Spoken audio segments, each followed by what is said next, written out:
En la cena de graduación de mi hermano, mi papá tomó el micrófono y dijo, uno de ellos salva vidas. La otra todavía está tratando de descifrarlo. Todavía se está encontrando a sí misma. Salí de allí y corté todo contacto durante 5 años. Mi nombre es Rachelul. Tengo 29 años. Cuando tenía 24, mi padre se levantó en una mesa de restaurante frente a 43 personas que celebraban la graduación de la escuela de medicina de mi hermano y golpeó su copa de vino con un tenedor. Todos guardaron silencio. Sonrió de la manera en que siempre sonreía en esos momentos, amplia, practicada, como si lo hubiera ensayado en el espejo del baño. Miró a mi hermano y dijo, criamos a un doctor. La mesa estalló en aplausos. Luego me miró, casi como una ocurrencia tardía, y dijo, y criamos a un artista. Hizo una pausa lo suficientemente larga. Una de esas paga las facturas. La mesa se rió. Se sentó. Mi hermano se rió. Mi madre sonrió en su servilleta. Tomé mi bolso, salí de Trattoria Stella en el centro de Ann Arbor y no miré atrás. No durante 5 años. Luego, un martes por la mañana en marzo, estaba en mi apartamento en Portland preparando café cuando mi teléfono vibró en la encimera. Mi hermano, un mensaje de voz, 4 palabras. Llámame, ¿es papá? No dijo nada más. No tuvo que hacerlo. Supe, cuando presioné reproducir, que lo que viniera a continuación me costaría algo. Simplemente no sabía todavía cuánto me había quitado ya mi familia. Permítanme llevarlos de vuelta a cómo se veía desde afuera. La familia Hull, subdivisión de Orchard Hills, Saline, Michigan. Casa colonial de 4 dormitorios, garaje para 2 coches, un buzón con nuestro apellido en letras mayúsculas. Mi padre era cirujano cardiotorácico en University of Michigan EALD. Mi madre enseñaba química avanzada en Pioneering School. Mi hermano era 4 años mayor que yo y había querido ser médico desde que tenía 9 años, cuando mi padre le dejó escuchar los latidos del corazón de un paciente a través de su estetoscopio en el día de llevar a tu hijo al trabajo. Recuerdo haber visto la cara de mi padre en ese momento. Nunca lo había visto mirar nada de la manera en que miró a mi hermano entonces, como algo que él había construido, como una prueba. Yo era la que dibujaba en todo. Cuadernos de bocetos, servilletas, el reverso de las autorizaciones. Mi madre me compró una mesa de dibujo para mi 12º cumpleaños y la puso en la esquina de mi habitación, y la usé todos los días hasta que me fui a la universidad. No quería ser doctora. Quería crear cosas. Quería diseñar portadas de libros y carteles de museos y logotipos que hicieran que la gente dejara de caminar y realmente mirara. Pensé que eso estaba permitido. Pensé que éramos el tipo de familia donde 2 tipos diferentes de inteligencia podían existir. Estaba equivocada en eso. Mi padre nunca dijo nada cruel sobre mi arte cuando era niña. Simplemente no decía nada en absoluto. Mi hermano llegaba a casa después de un turno de observación en el hospital y mi padre servía 2 vasos de jugo de naranja en la encimera de la cocina, uno para él, otro para mi hermano, y se quedaban allí hablando durante 1 hora. Casos médicos, dilemas éticos. ¿Qué hacer cuando un paciente rechaza el tratamiento? Yo entraba desde el garaje donde había estado pintando, y mi padre levantaba la vista brevemente. ¿Cómo te fue el día? Bien, bueno. Luego volvía a mi hermano. Aprendí a dejar de entrar por la cocina. La mesa de la cena era el quirófano de mi padre. La dirigía con precisión quirúrgica. Le preguntaba a mi hermano sobre su preparación para el MCAT, sobre su pasantía de investigación, sobre sus cartas de recomendación. Me preguntaba, cuando se acordaba, con qué clase estaba teniendo dificultades. Dejé de tener dificultades con las clases en el 3er año de secundaria, pero él nunca actualizó esa suposición. Me gradué con un promedio de 3,9 y una beca completa para la Escuela de Arte y Diseño Stamp de la Universidad de Michigan. Mi padre dijo, esa es una escuela de verdad. No con malicia, sino con genuina curiosidad. No respondí. Empaqué mis cosas y me fui. La universidad fue la primera vez en mi vida que me sentí la inteligente, no la artística, no la otra, simplemente inteligente. Diseñé una nueva imagen de marca para una organización estudiantil sin fines de lucro en mi segundo año y la pusieron en camisetas y pancartas, y yo veía a la gente usando esas camisetas en el campus y sentía algo para lo que aún no tenía nombre. Ahora sé lo que era. Era orgullo que no necesitaba la confirmación de nadie más. Me gradué con honores en 2018. Recibí una oferta de trabajo de una agencia de diseño en Detroit antes de cruzar el escenario. No le conté a mi padre sobre la oferta hasta que ya la había aceptado. Dijo, ¿qué hace realmente un diseñador gráfico todo el día? Dije, crea cosas que la gente recuerda. Dijo, y volvió a su café. Me mudé a Detroit, luego a Chicago, luego a Portland, Oregón. Cuando tenía 27 años, cuando me contrataron como directora de arte senior en un estudio de branding en el Pearl District llamado Foundry Creative, mi salario era de 81,000 pesos al año. Tenía un apartamento de un dormitorio en la Northwest 23ª con ladrillo a la vista y una ventana que mantenía cubierta de imágenes de referencia y muestras de color. Tenía una terapeuta llamada doctora Akefer a la que veía cada 2 jueves. Tenía amigos, de los de verdad, del tipo que conoces a finales de los 20 cuando todos han dejado de actuar. Estaba construyendo algo. Podía sentirlo. La graduación de la escuela de medicina de mi hermano fue el 14 de mayo de 2020. La COVID había retrasado la ceremonia un año.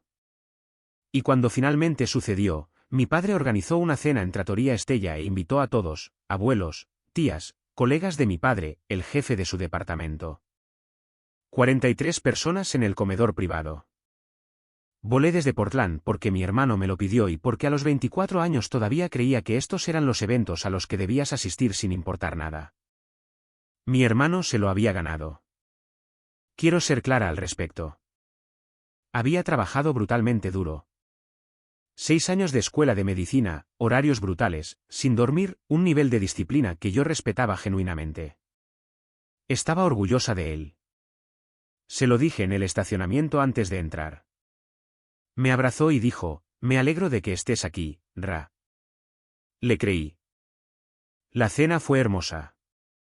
Manteles de lino de verdad, 4 platos, un sommelier, mi padre a la cabeza de la mesa, quemado por el sol de un fin de semana de golf, usando la chaqueta deportiva azul que guardaba para las ocasiones que consideraba dignas de ella. Estaba en su elemento. Se levantó 3 veces para hacer brindis. El tercero fue el que importó. Levantó su copa y miró a mi hermano. Su voz era cálida, plena, la voz que usaba cuando interpretaba la felicidad en lugar de sentirla. Habló del día en que mi hermano llegó a casa de esa visita al hospital a los 9 años y anunció que iba a ser cirujano. Habló de la ética de trabajo de mi hermano, su compasión, su futuro. Luego me miró y sonrió. Y pensé por un pequeño y estúpido segundo que me iba a incluir en algo. Y luego está Rachel, dijo, todavía encontrándose a sí misma a los 24. Lo dijo de la manera en que se dice el remate de un chiste cuando lo has preparado perfectamente. La sala se rió. Los colegas se rieron. Mi abuela se rió de esa manera confusa en que se reía de las cosas que no escuchaba del todo bien. Mi hermano sonrió en su copa de vino. Mi madre ya estaba mirando su plato. No lloré. Quiero decir eso claramente. Puse mi servilleta sobre la mesa, tomé mi bolso y caminé a través del comedor y por la puerta principal hacia el aire de mayo en la calle Washington y me quedé en la acera durante exactamente 90 segundos.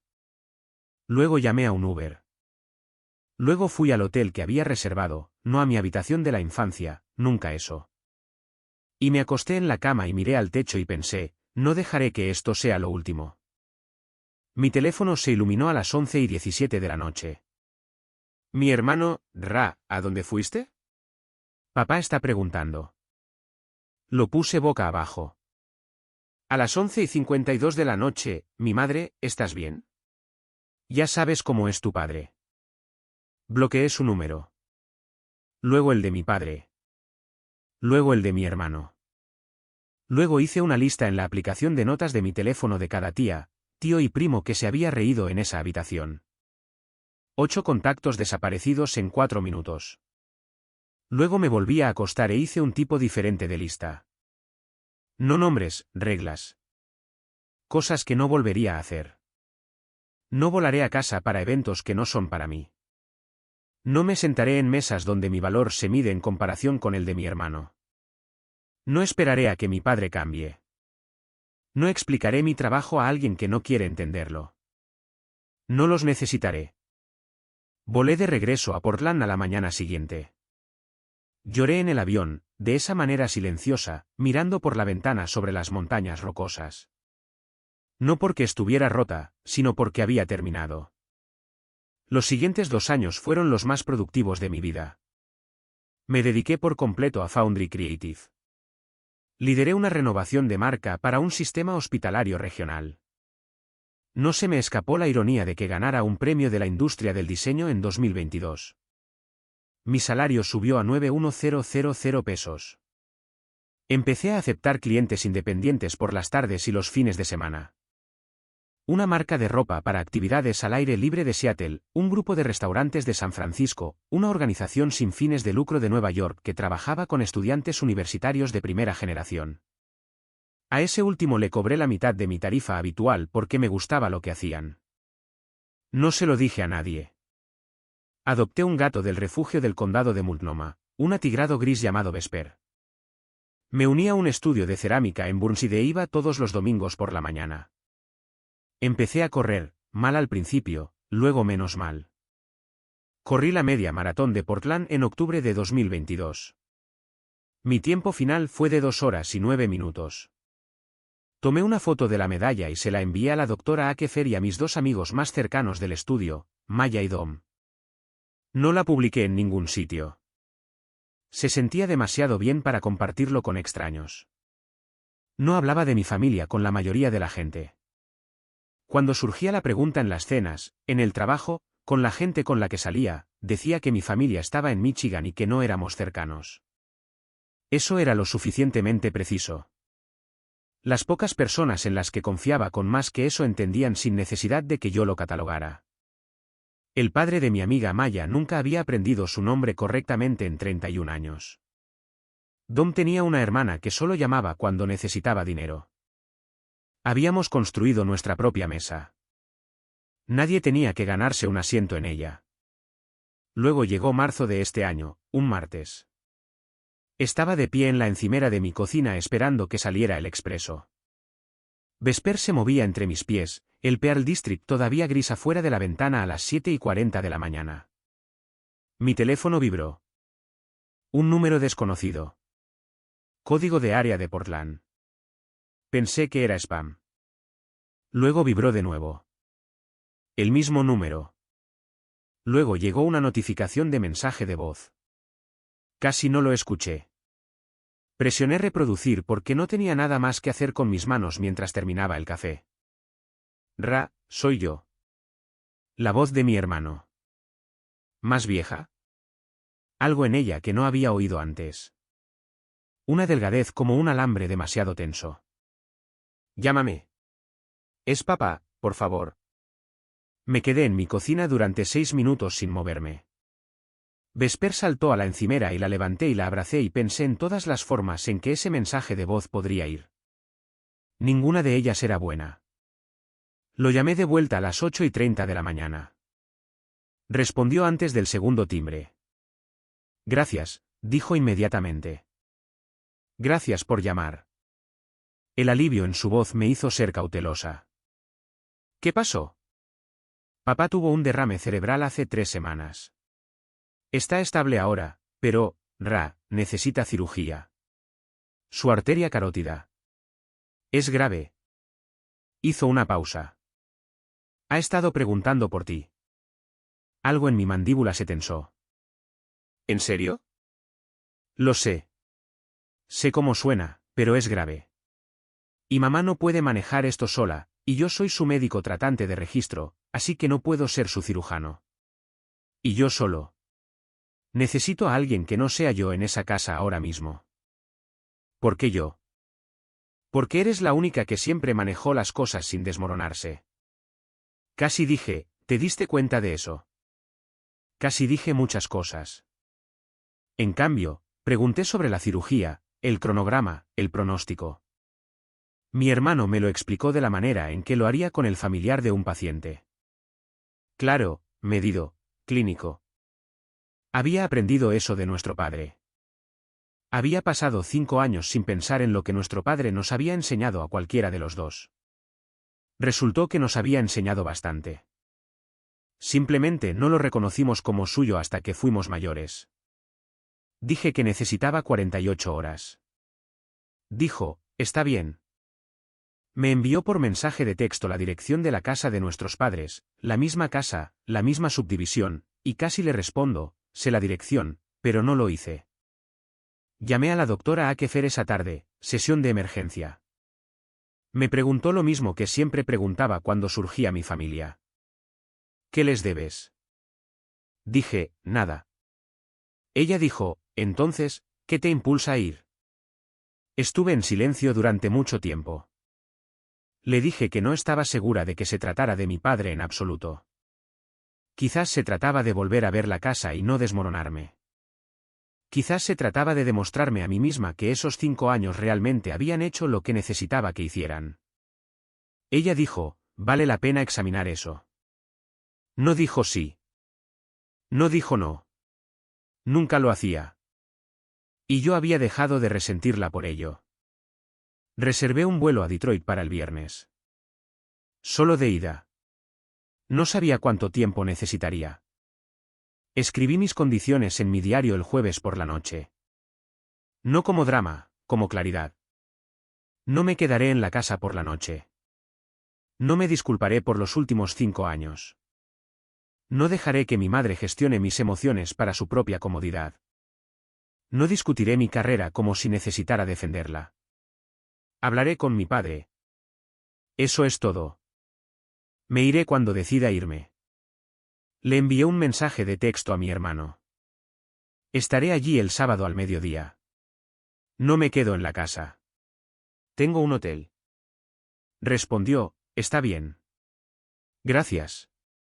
Aterricé en el aeropuerto de Detroit a las 9:47 de la mañana. El viaje desde el aeropuerto a Saline tomó 41 minutos un sábado. Había alquilado un coche porque no quería necesitar a nadie para el transporte. El cielo de octubre era plano y gris, como se ponen los cielos de Michigan en otoño, como si alguien hubiera extendido una lona sobre el sol.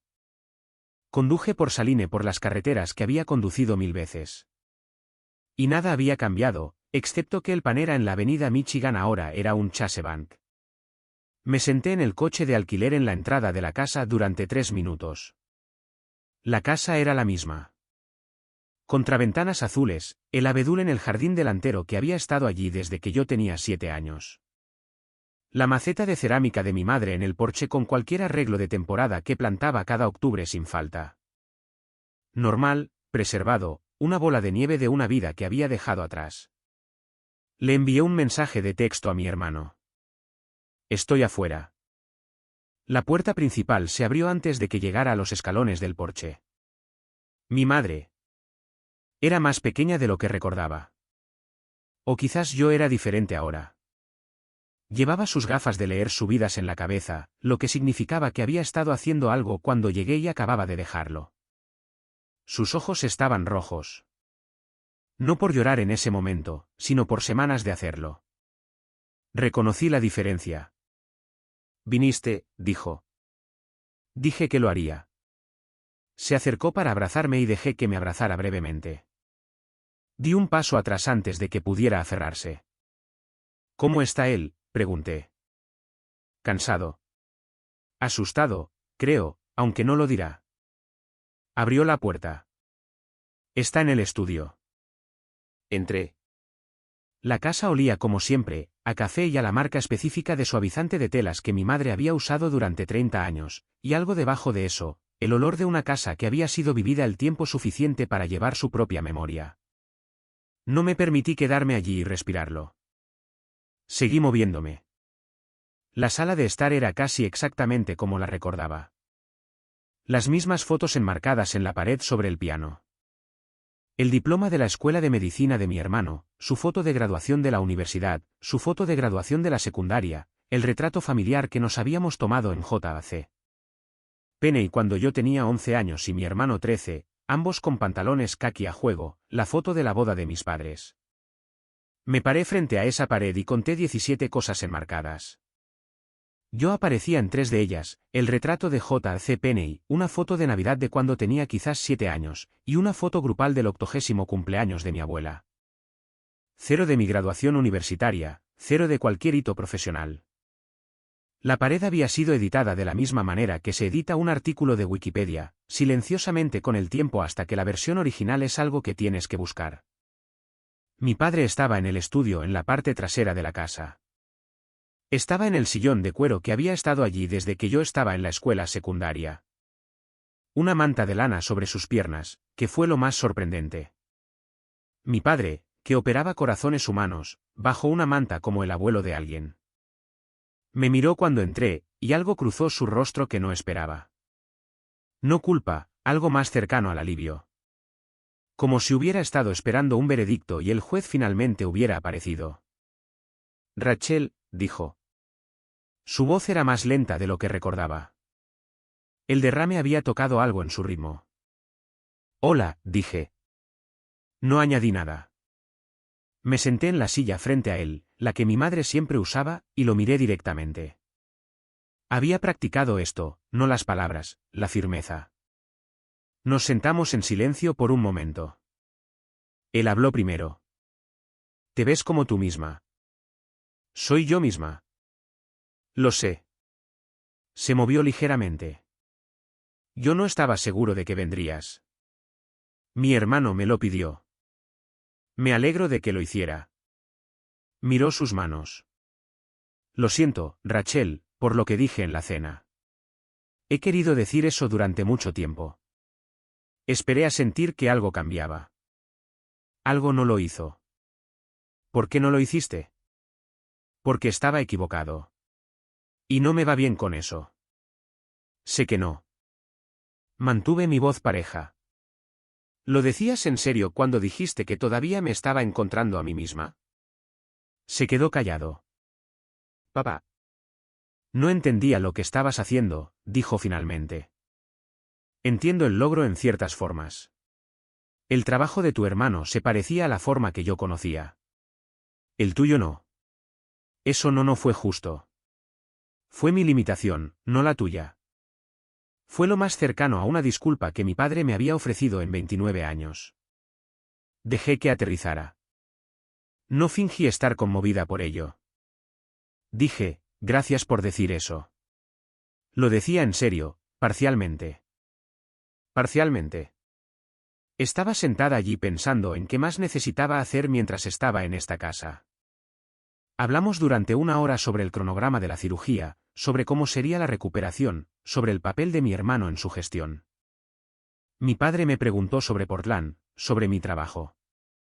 Cuando le conté sobre la renovación de marca del hospital que ganó el premio, dijo, eso es un buen trabajo, Rachel. De verdad. Fue algo tan simple. Fue lo más simple posible. Y noté lo que me costó escucharlo. El pequeño dolor de darme cuenta de cuánto tiempo había pasado sin ello. Antes de que saliera del estudio, mi hermano apareció en la puerta y dijo que quería mostrarme algo que había encontrado cuando él y mi madre estaban revisando los archivos del estudio para reunir los papeles del seguro. Lo dijo en un tono cuidadoso, el tono que usaba cuando estaba a punto de decir algo que no sabía muy bien cómo decir. Me llevó al pasillo, lejos del estudio. Sostenía un sobremanila. Encontré esto hace 2 semanas cuando buscaba el testamento vital de papá, dijo. No sabía qué hacer con él. Me lo entregó. La dirección del remitente en el sobre era de la Escuela de Arte de Yale. El matasellos era de abril de 2016, mi último año de secundaria. El sobre había sido abierto. Mis manos estaban completamente firmes. Saqué la carta. Estimada señorita Holt, nos complace ofrecerle la admisión al programa de maestría en Bellas Artes a partir de septiembre de 2016 con una beca completa al mérito valorada en 48.000 pesos por año durante 2 años. La leí 3 veces, no porque no la entendiera, sino porque necesitaba confirmar que era real. Había postulado al programa de maestría de Yale en el otoño de mi último año de secundaria, no para asistir. Tenía 17 años. Aún no tenía un título universitario. Había participado en su revisión nacional de portafolios para estudiantes de último año de secundaria, que a veces resultaba en ofertas de admisión temprana a su programa intensivo preuniversitario, ocasionalmente, raramente.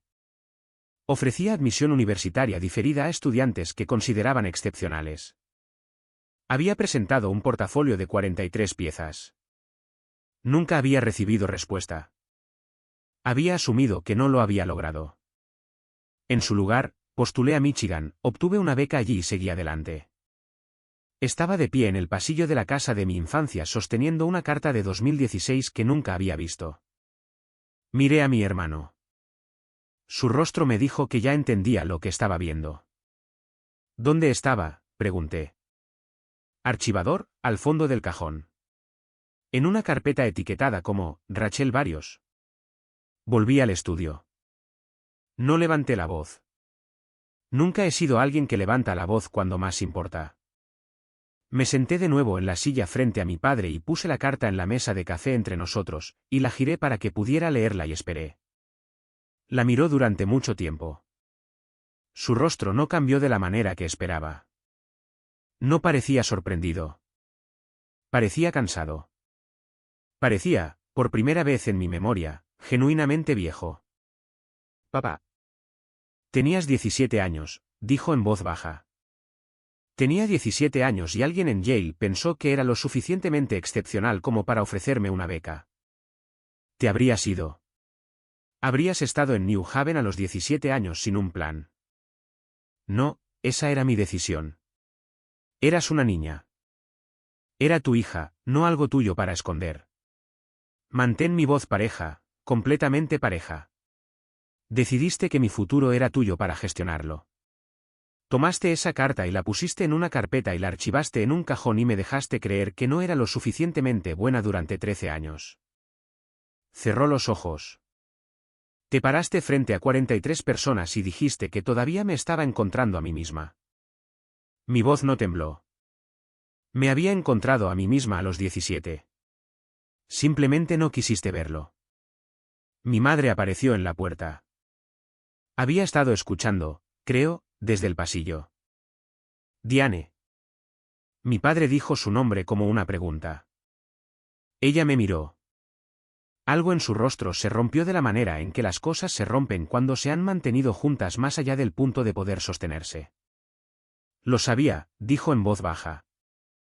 Sabía lo de la carta. Tenía miedo de que te fueras y no volvieras. Se tapó la boca con la mano. Debería habértelo dicho. He pensado en ello cada año desde entonces. Miré a mi madre por un largo momento. Ella se había parado en esa mesa y había sonreído en su servilleta. Había visto a ese comedor reír y no había hecho nada. Había sabido de una carta de Yale durante 13 años y no había dicho nada. Y pensé en lo que mi terapeuta había dicho una vez sobre cómo la complicidad no siempre parece crueldad. A veces solo parece una mujer que tiene demasiado miedo de su marido para tomar una decisión diferente durante 29 años seguidos. Dije, sé que lo sienten. Se lo dije a ambos. Voy a necesitar algo de tiempo con todo esto. Me levanté. Volveré mañana para hablar sobre la logística de la cirugía. No voy a hacer eso hoy. Rachel, dijo mi padre. Volveré mañana. Recogí el sobre Manila. Me lo llevé conmigo. Mi hermano me acompañó a la puerta. Afuera, en el porche, en el frío aire de octubre de Michigan, parecía no saber qué hacer con las manos. No lo sabía, dijo, lo de la carta. Te juro que no lo sabía. Te creo. Lamento haberme reído en la cena. He pensado en ello. Exhaló. Fui un cobarde y lo siento. Miré a mi hermano, esta persona que había ocupado el lugar de honor en la mesa desde que tengo memoria, que había sido la forma de logro que mi padre entendía, que también, a su manera, había estado viviendo dentro de un conjunto de expectativas que nunca había elegido. No lo perdoné en ese momento, pero tampoco cerré la puerta. Hablemos mañana, dije. Él asintió. Caminé hacia mi coche. Me senté en el coche de alquiler en la entrada y no lloré. Sostuve la carta de Yale en mi regazo y pensé en quién habría sido si hubiera ido. Pensé en el estudio en New Haven, los profesores, el grupo de personas que veían las mismas cosas que yo de las mismas maneras. Pensé en todos los años que había pasado en Michigan y Chicago y Portland construyendo la prueba de que valía algo sin que nadie me la entregara. Y luego puse la carta en el asiento del pasajero y conduje a mi hotel, me metí en la ducha y me permití sentir todo el peso de ello durante exactamente 20 minutos. Luego me sequé y pedí comida tailandesa a mi habitación, llamé a la línea de urgencias de la doctora Akefer y dejé un mensaje resumiendo lo que había sucedido, y luego llamé a Maya y hablé durante 1 hora, y luego dormí. Durante los siguientes 3 días, hice lo que vine a hacer. Me senté con mi hermano y elaboramos un plan de cuidados para la cirugía y recuperación de mi padre. Encontré a un defensor del paciente a través de University of Michigan EALT que podía gestionar la comunicación entre el equipo de mi padre y nuestra familia. Creé un documento compartido con cada médico, cada cita de seguimiento, cada número de referencia del seguro, codificado por colores. Mi hermano lo miró y dijo, ¿cómo haces esto así como si nada? Dije, soy buena haciendo que las cosas complicadas parezcan claras. Es literalmente mi trabajo. Se rió. Fue una risa sorprendida. Del tipo que surge cuando de repente ves a alguien de manera diferente. Tuve una conversación más con mi padre antes de volar a casa. Estaba más lúcido ese día, más como él mismo. Me preguntó qué iba a hacer con la carta. Nada, dije. Es mía. La voy a guardar. Él asintió. Podrías haber hecho algo con ese programa. Hice algo sin él. ¿Lo hiciste? Me miró. Eres excepcional, Rachel. Eras excepcional a los 17 años, y yo le tenía miedo, y cometí un error que no puedo deshacer. Entiendo si no puedes perdonarme por eso. No sé si puedo, dije. Sinceramente, no te voy a decir que te perdono cuando no sé si eso es verdad todavía. Lo que puedo decirte es que estoy aquí y que la cirugía está programada y que vas a tener gente cuidándote que es buena en ello. Eso es lo que puedo darte ahora mismo. Estuvo en silencio durante mucho tiempo. Eso es más de lo que merezco. Probablemente, dije, y lo dije sin crueldad. Volé de regreso a Portland un domingo. En el aeropuerto, compré un café solo, me senté en la puerta de embarque y miré la carta de Yale una vez más. Luego la doblé y la puse en el bolsillo delantero de mi equipaje de mano. Y cerré la cremallera y dejé que fuera lo que era. La prueba de algo que siempre había sido. Descubierto demasiado tarde para cambiar el camino, pero no demasiado tarde para llevarlo adelante. Mi padre tuvo su cirugía en noviembre. Salió bien. Pasó 12 días en el hospital y luego otras 3 semanas en un centro de rehabilitación en Ann Arbor. No estuve allí en persona para nada de eso. Habíamos establecido un sistema. Mi hermano gestionaba la parte médica y yo la parte administrativa de forma remota, lo cual era la distribución correcta de fortalezas. Mi madre me enviaba actualizaciones por mensaje de texto. Y yo respondía a todos. Eso era nuevo. Eso era algo. Mi hermano y yo hablamos ahora. No todas las semanas, pero a veces, cuando termina un turno largo y yo estoy terminando en el estudio, llama y hablamos de nada en particular, su residencia, una serie que vi, un paciente en el que está pensando. Una vez me preguntó sobre las clases de cerámica, y le envié una foto de un cuenco que había hecho, y dijo, «Eso es realmente hermoso, Ra». Y yo dije, «Lo sé». Se rió. Mi padre me envió un correo electrónico en diciembre. Largo, cuidadoso, claramente escrito en varios borradores. Hablaba de su recuperación, de las cosas en las que piensas cuando has pasado 12 días en una cama de hospital, de una conversación que tuvo con su cirujana, una mujer más joven que él, que tenía opiniones muy claras sobre lo que importaba. Dijo que le recordaba a mí. Dijo que había pensado en eso durante mucho tiempo. No volvió a pedir perdón. Simplemente escribió lo que era verdad y lo envió. Lo leí 2 veces. No respondí de inmediato. Dejé que reposara en mi bandeja de entrada durante 4 días, de la manera en que dejas reposar algo cuando aún no estás seguro de qué hacer con ello, pero sabes que merece más que una respuesta rápida. Luego respondí, No mucho, solo que lo había leído y que apreciaba que lo dijera y que me alegraba de que la cirugía hubiera salido bien. Firmé, Rachel. No con amor, no hablamos pronto, solo mi nombre. Eso se sintió correcto. No cerrado, no abierto, solo honesto. Mi madre y yo todavía estamos trabajando en lo que ella sabía y por qué se quedó callada. Eso es más lento. Algunas cosas lo son. Le dije que necesitaba que entendiera que elegir permanecer en silencio también es una elección y que tiene consecuencias, y que no voy a fingir que no las tiene. Dijo que lo entendía. Todavía no sé si lo hace, pero lo está intentando, y la estoy dejando intentarlo desde una distancia que yo controlo. La carta de Jay está enmarcada ahora en mi apartamento en Portland, en la pared sobre mi mesa de dibujo. No porque necesite la validación. Dejé de necesitarla de esa dirección en particular hace mucho tiempo. La enmarqué porque es mía, porque alguien la vio una vez y mi padre la tomó y la puso en un cajón y yo pasé 13 años sin saber que existía. Y ahora lo sé. Y soy la única que decide qué hacer con ese conocimiento. La gente me pregunta si me arrepiento de los últimos 5 años, del silencio, de la distancia, de las festividades que pasé con Maya y Dom en lugar de conducir a Saline. La respuesta es no. Habría vuelto demasiado pronto. Habría vuelto antes de saber a qué estaba volviendo, que es la forma más segura de perder lo que has construido. El silencio me dio Portland y Foundry Creative y Vesperi las clases de cerámica los domingos por la mañana y la medalla de la media maratón y a la doctora Akefer y 2 amigos que se sienten más como familia que la mayoría de mi familia real jamás se sintió. El silencio no fue un castigo. Fue una construcción. Estaba construyendo algo donde solo había habido un terreno baldío. Todavía no sé si lo que estoy haciendo con mis padres es una reconciliación o algo más pequeño, algo más cuidadoso, algo que aún no tiene un nombre obvio. No tengo prisa por ponerle nombre. Conozco mis límites. Sé lo que necesito. Sé que me iré en el momento en que algo de eso comience a costarme más de lo que puedo permitirme. Eso no es crueldad. Así es como se ven en la práctica 5 años de trabajo duro. Si has escuchado hasta aquí, gracias.